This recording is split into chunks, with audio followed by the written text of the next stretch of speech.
What's happening, people? Dboy Dayo here. Afrobeat takeover for the Beat London 103.6 FM. We have Mr. Damini Ogulu, Mr. BURNA BOY. What's good, sir? Hey, why are you giving out the government stuff? Everyone knows your government name. What's good, man? How you doing? Blessed, though. 7th of October, Yeah. outside tour, Brixton Academy, Sure. 5,000 people. What can they expect, man? I don't know, man. You get me? You're just gonna have to see it, man. Yeah. You get me? So we were here like a couple of years ago, Independent Special. You killed Hammersmith. Yeah, sold out show. You had like another like 300-400 people outside, couldn't get in. I mean, what was that feeling like? Your first ever headline tour, selling out like that, man? That was emotional, man. Yeah. Yeah, I mean, but obviously this time it's more digital. So, Yeah.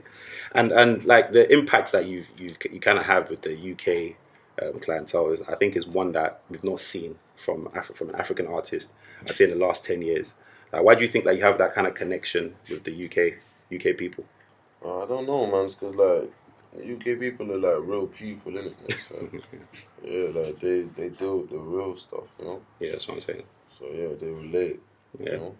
All right. More Cool. than a lot of people. Yeah. That's a good look. And let's talk about the Outside album now. You released this album like this year. We noticed that you didn't release an album last year. Yeah. So in the last 5 years, you released like, was it 4 or 5 albums? Like back to, I don't even know. No, you released albums literally every year since you released your first one to 2013. Yeah. So the only years that you didn't release an album was 2014 and last year. Yeah. Like, why do you think that this album? I mean, why didn't you release an album last year? And why do you think this album has done the numbers that it's done already? Boy, I don't even know. I never really planned things, you know. Like I just go with the spirits, you know. So there's never been a plan to like, oh, I want to drop an album this year and stuff. I just know it's just gonna keep coming, and yeah, I'm just gonna keep feeding them, you know. That's what I'm saying. And of course, we know Ye has done crazy numbers. Like, I don't care about numbers. I don't even want to know about numbers. I don't want to talk about numbers. What inspires you to release these tracks, and what is it? What's the goal when you release it? Are you just like, you're like a free spirit, like, let me just release album, like whatever it does, it does? Like, what is your goal when you release a track? For me, it's like, if I like it, you know what I mean, then I feel like it's good to go, you know. That's what I'm saying. As long as I like it, then it's like everyone has to like it. That's true. And I've noticed that in all the body of work that you've done, like, you hardly ever, I mean, you have collaborations, but I feel like you're not a man that really relies on collaborations. Like, you've had albums where you had no collaborations at all. Yeah, like that. Is that something that you've done on purpose, or is like you just haven't found anyone to match the sound of what you're trying to deliver? It's not even that. For me, it's more like when I make music from a place where it's like, if you're not there, then you're not there, innit? Yeah. You know? So it's like I don't look for like, I don't know, man. It's just it just happens the way it happens, man. Yeah, Glory to God. That's right, amen. And one of the things that I noticed from this album is that it felt like you explored your vocal capabilities a lot more. So I felt like you played with your voice a lot more. Like, your ranges, like, you're really showcasing, like, yo, Baba, you guys listen, I can sing. Was that also something that was done on purpose, or was it just like, yo, I just went with the flow? Man, that's the thing. I just make music, and like, music just does what it does, you know. That's what I'm saying. Yeah. Okay, so back to the Outside tour. Yeah. Now, we saw what you did 2 years ago. Like, you know, the whole setup. Shout out to Coco Bar and the whole team that put it together. Like, it was crazy. Now, you came out tied in handcuffs out of the police van. What can the audience expect from this tour, this show at the Brixton Academy? Is highly anticipated. I'm sure you've got some tricks up your sleeve, but you must can drop us some juice on that, man. Yeah, for sure. See, the thing is, like, with me, doing these shows, you can see from the last one, I'm not really gonna do a show with someone that's not rock, but that's not going to listen to what I'm doing, and it's like won't put the dough to do it, to make it happen. Like, you know. So yeah, when you see me and them together, then I don't really need to tell you what's gonna happen. You get me? You're just gonna have to see it, and you get me. Last time I told you it was gonna be a movie. It was bad. Yeah. This time I'm not even gonna tell you nothing. and we saw that you worked with a few UK artists on the last one. You brought out some people. Who can we expect? Who, like, you must. See, that's the thing, man. Who are you bringing out? There's some people you're bringing out for a fact. Did I bring out anyone last time? Who did I bring out? It was just more stacked than that. More stacked. But you had Akeem, YFS performed. They were in the video as well. Oh, like, yeah. Okay. Yeah, man. Shout out to them. But like, see, the thing with me is like, I really didn't even know they was there, innit? You know what I mean? Not even on anything. It's just like, for me, I just knew I wanted a movie. That's what I'm saying. You know, so I had a movie set up, innit? Yeah. So it's like anyone that was part of the movie is a blessing to both me and them, you know. So shout out to YFS, you know. Yeah, shout out to YFS for real, for real. Got to talk about one more of a track on the Outside album that's crazy, doing numbers as well. I know you don't care about numbers, but the people care about numbers. Why do the people care about numbers? I think like, well, in our world, in the media world, we see it as, we try and like mark how successful you are with the numbers.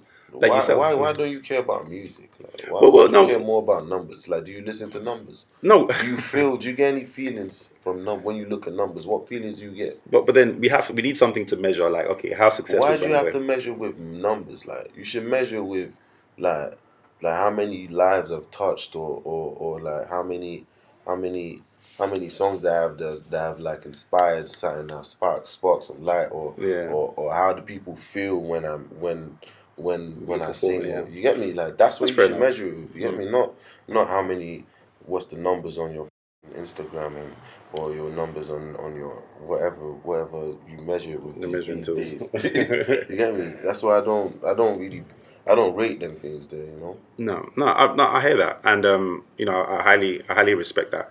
I mean, talking about numbers and just talking about you expressing yourself, one of the things I feel like that you as an artist, that you're different from a lot of people, is that you're very quick to express how you feel. Like, I saw an interview that you did with someone, and you mentioned, I think she mentioned Afrobeats, and you was like, wait, what's that? What's Afrobeats? Like, you know, like, this is Afro pop, or like you represent your music as Afro fusion. Yeah. You know, so I mean, like, it's nice, obviously, to hear you express your feelings and stuff. But just going back to the Afro fusion thing, Afro pop, your whole take on Afro beats. What's your real feeling on that and the way like it's been coined?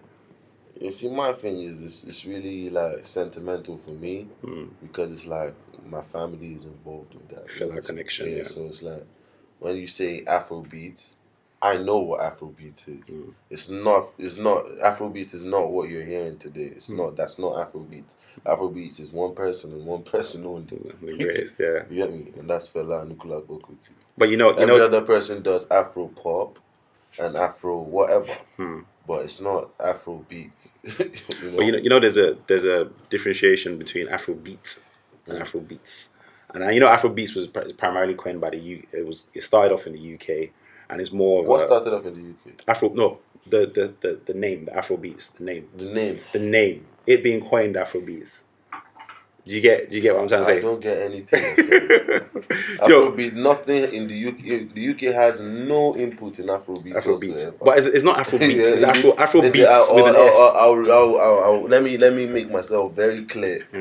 The UK has no influence in the creation or naming or anything that has to do with Afrobeats. The Afrobeats roots or beginnings. Do you understand? The UK is a place that accepted Afrobeats, and you know, Afrobeats inspired a lot of the culture. And stuff. Fair enough. You get me? So that I can say. But when you try and say the UK blah blah, no, let's not do that. Okay. You know? Okay. Yeah. Fair enough.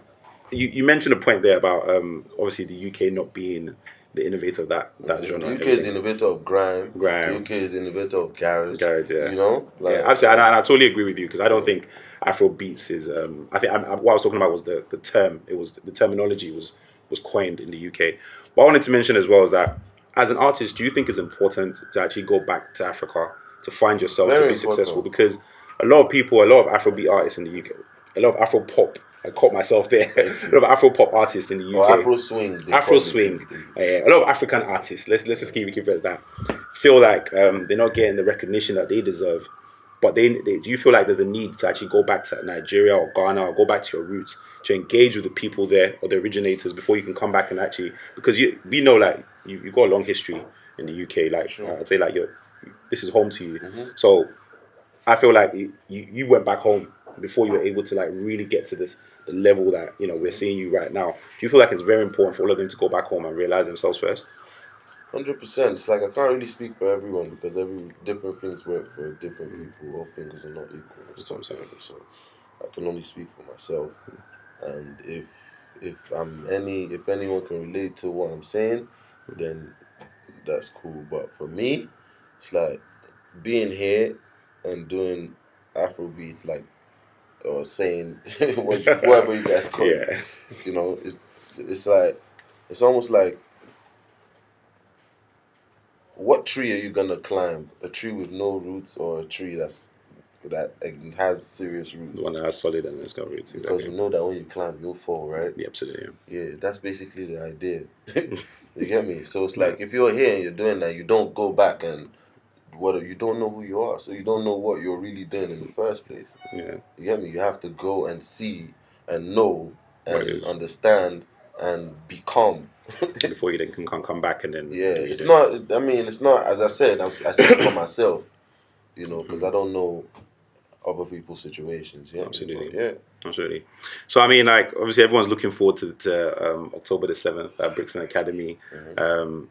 You know, what have you got coming up in terms of albums? Like, have you got more tracks? What tracks have you got? Are you going to go on stage, like, perform something that we've not heard before? And also, we noticed that there's a trend at the moment that a lot of people are bringing out their friends, and you know, Wizkid did it with Davido done it with Wizkid, and people are bringing out, is there anyone BURNA BOY is going to bring out, or BURNA BOY is in BURNA BOY's lane, you know?